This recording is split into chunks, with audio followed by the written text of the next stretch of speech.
Hi hello friends, welcome back to Kick Off Cook. അപ്പോൾ ഇന്ന് നമ്മൾ വന്നിരിക്കുന്ന നല്ല അടിപൊളി ഒരു ടിപ്പായിട്ടാണ് കേട്ടോ. നമ്മുടെ വീടുകളിലൊക്കെ കൂടുതലായിട്ട് കണ്ടുവരുന്ന കൊതുക്, അതുപോലെ ഈച്ച, പല്ലി ഇവയൊക്കെ എളുപ്പത്തിൽ നമ്മുടെ വീടുകളിൽ നിന്ന് തുരത്താനായിട്ട് പറ്റിയ നല്ല അടിപൊളി ഒരു ടിപ്പാണ്. പണ്ടുള്ള ആൾക്കാർക്ക് ഉപയോഗിച്ച് വന്നിട്ടുള്ള ഒരു രീതിയാണിത്. അതുപോലെ നമുക്ക് എളുപ്പത്തിൽ റെഡിയാക്കാൻ പറ്റും. പ്രത്യേകിച്ച് ഒരു ഇൻഗ്രീഡിയൻസ് നമ്മൾ കടയിൽ പോയിട്ട് മേടിക്കേണ്ട ആവശ്യമൊന്നുമില്ല. അപ്പോൾ നിങ്ങൾ ട്രൈ ചെയ്ത് നോക്കുക. ഞാൻ ട്രൈ ചെയ്ത് നോക്കിയിട്ട് എനിക്ക് നല്ലപോലെ റിസൾട്ട് കിട്ടിയതുകൊണ്ട് മാത്രമാണ് ഞാൻ ഇത് നിങ്ങൾക്കായിട്ട് ഷെയർ ചെയ്ത് തരുന്നത്. അപ്പോൾ നിങ്ങൾ ട്രൈ ചെയ്ത് നോക്കിയിട്ട് ഫീഡ്ബാക്ക് അറിയിക്കാൻ മറക്കരുത് കേട്ടോ. അപ്പം നമ്മൾ അതിനായിട്ട് കുറച്ച് ചുവന്നുള്ളിയാണ് എടുത്തിട്ടുള്ളത്. ചുവന്നുള്ളി അത്യാവശ്യം നല്ലതുപോലെ തൊലിയെല്ലാം കളഞ്ഞിട്ട് നമ്മൾ കഴുകിയെടുക്കുക.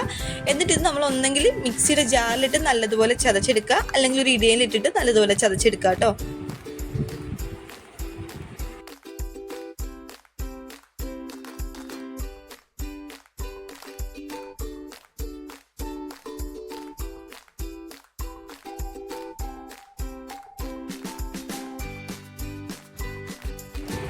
അത്യാവശ്യം നല്ലതുപോലെ നമ്മളപ്പോൾ ചതച്ചെടുത്തിട്ടുണ്ട്. ഇനി നമുക്കിതൊന്ന് ഒരു ബൗളിലേക്ക് ഇതിൻ്റെ നീരൊന്ന് എടുക്കണം. അപ്പോൾ അതിനായിട്ട് നമ്മളൊരു ബൗൾ വെച്ചിട്ടുണ്ട്. അതിലേക്കൊരു വെള്ള തുണി ഇട്ട് കൊടുത്തിട്ടുണ്ട്. ഇതിലേക്ക് നമ്മൾ ചതച്ച് വെച്ചിരിക്കുന്ന ചുവന്നുള്ളി കൂടി ചേർത്ത് കൊടുക്കാം.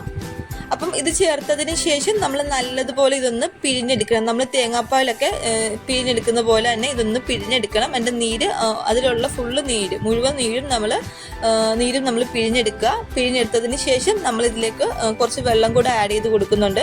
അപ്പോൾ നമ്മൾ എത്രത്തോളമാണോ നമ്മുടെ ചുവന്നുള്ളിയുടെ നീര്, അതേ സെയിം അളവിൽ തന്നെ വെള്ളം ചേർത്ത് കൊടുക്കാം. അതല്ലെങ്കിൽ അതിൻ്റെ ഇരട്ടി അളവിൽ ചേർത്ത് കൊടുക്കാം. ഒന്നുകിൽ 1:1 എന്ന കണക്കിൽ, അല്ലെങ്കിൽ 1:2 എന്ന കണക്കിൽ. അപ്പോൾ ഞാനിവിടെ ചെയ്യുന്നത് 1:1 എന്ന കണക്കിലാണ് ചേർത്ത് കൊടുക്കുന്നത്. എന്നിട്ട് നമുക്കിത് വെള്ളം കൂടി ചേർത്തതിന് ശേഷം നമുക്കിതൊരു ബോട്ടിലേക്ക് മാറ്റി വെക്കാം കേട്ടോ.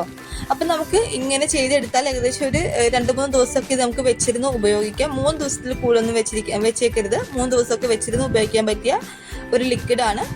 അതിനുശേഷം അതുപോലെ നമ്മൾ ഇത് കൊതുകുകളൊക്കെ കൂടുതലായിട്ട് വരുന്ന ഭാഗത്തൊക്കെ ഇതൊന്ന് തളിച്ചു കൊടുക്കുക. നൈറ്റിലൊക്കെ നമ്മൾ ഇതൊന്ന് തളിച്ചതിന് ശേഷം നമ്മുടെ അടുക്കളയിലെ തട്ടൊക്കെ ഒന്ന് തുടച്ചു കൊടുക്കുകയൊക്കെ ചെയ്താൽ അവിടെ പല്ലിയൊന്നും വരത്തില്ല. അതുപോലെ തന്നെ ഈച്ചകളൊക്കെ വരുന്ന ഭാഗത്തും ഇതൊന്ന് തളിച്ചു കൊടുത്തു കഴിഞ്ഞാൽ ഈച്ചകളുടെ ശല്യം കുറഞ്ഞു കിട്ടും.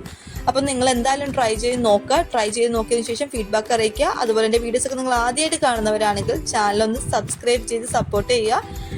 നിങ്ങൾക്ക് വീഡിയോസിൻ്റെയൊക്കെ നോട്ടിഫിക്കേഷൻ പെട്ടെന്ന് കിട്ടുന്നതിനായിട്ട് നിങ്ങൾ ഒന്ന് ബെല്ലൈക്കൺ എനാബിൾ ചെയ്ത് വെക്കുക. അതുപോലെ തന്നെ വീഡിയോസൊക്കെ ഇഷ്ടമാണെങ്കിൽ ലൈക്ക് ചെയ്യാനും നിങ്ങളുടെ ഫ്രണ്ട്സിനും റിലേറ്റീവ്സിനൊക്കെ ഷെയർ ചെയ്യാനും മറക്കരുത്.